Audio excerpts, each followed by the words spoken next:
Jadi hari ini kita akan tengok tajuk peluasan kuasa asing di Myanmar. Okey.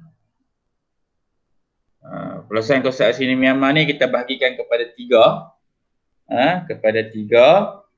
Iaitu peluasan kuasa asing di Myanmar, iaitu peluasan kuasa British di Myanmar 1824 hingga 1826.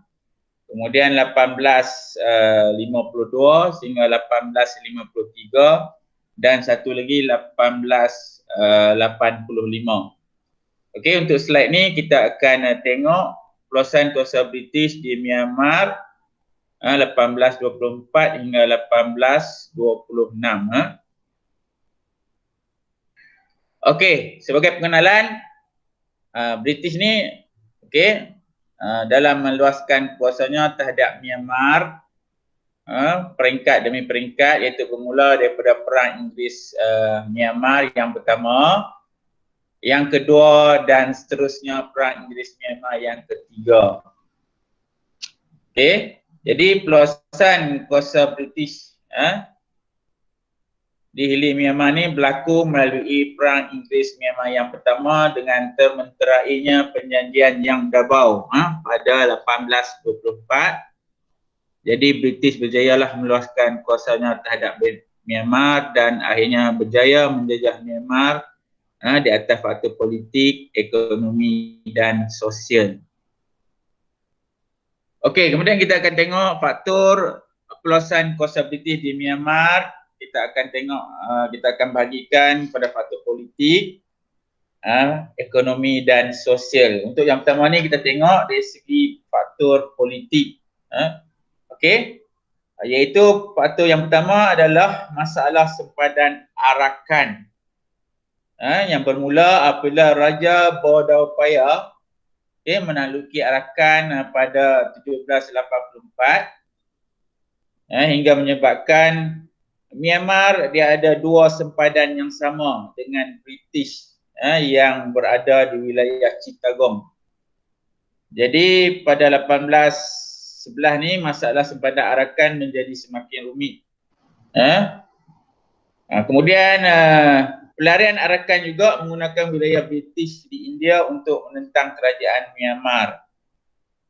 Okey, masalah sempadan Arakan menjadi rumit tadi apabila seorang pemimpin pemberontak iaitu Chin Bayan.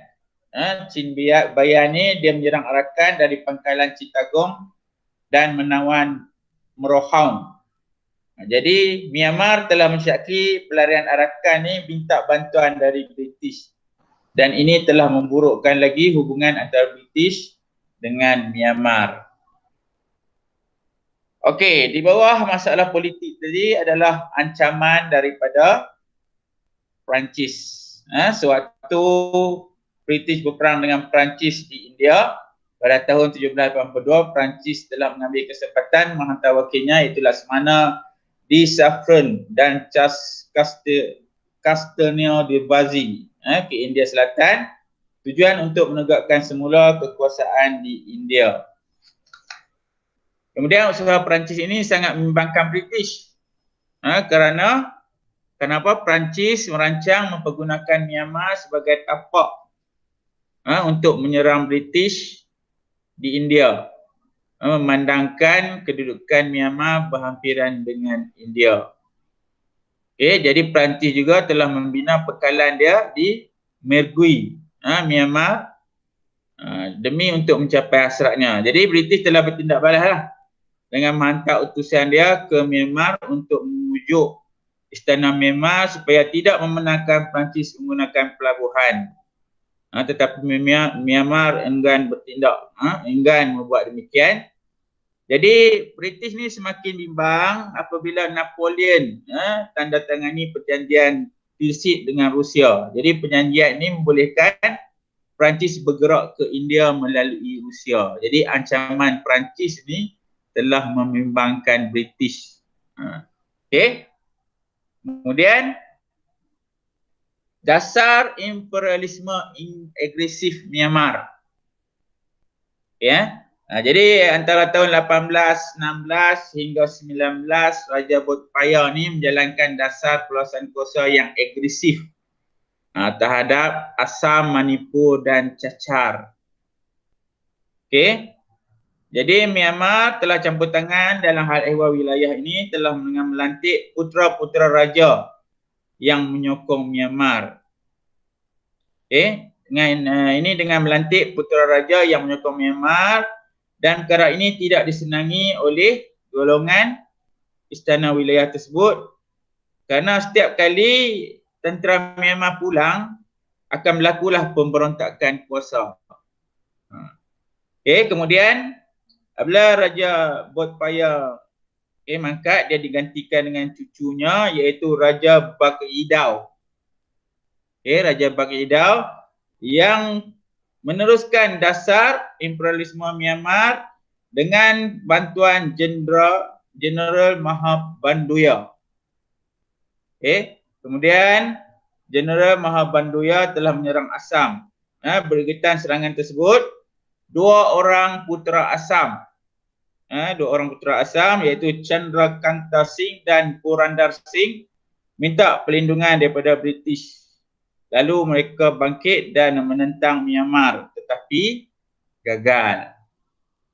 Kemudian Jeneral Mahabanduya tadi menuntut supaya British menyerahkan dua orang putera yang tadi itu, tetapi tuntutan tersebut telah ditolak. Okey, seterusnya Myanmar meluaskan dasar imperialismenya hingga ke Manipur dengan alasan Raja Manipur tidak hadir dalam upacara pentadbiran Raja Bakidau. Kerana Myanmar menganggap ketidakhadiran Raja Manipur tadi sebagai tidak menghormati Myanmar lah. Okey. Jadi tentera Myanmar terus memburu Raja Manipur sehingga ke Cachar. Kemudian Raja Cachar pula takut, terus melarikan diri ke wilayah British dan minta perlindungan daripada British. Okey, kemudian British dia tahulah bahawa sekiranya Cachar jatuh ke tangan Myanmar, jadi kedudukan Bangla Timur akan terancam. Jadi British telah meletakkan Cachar di bawah pertuanannya. Okey. Jadi pada tahun 1823, tentera Myanmar menawan Shah Puri.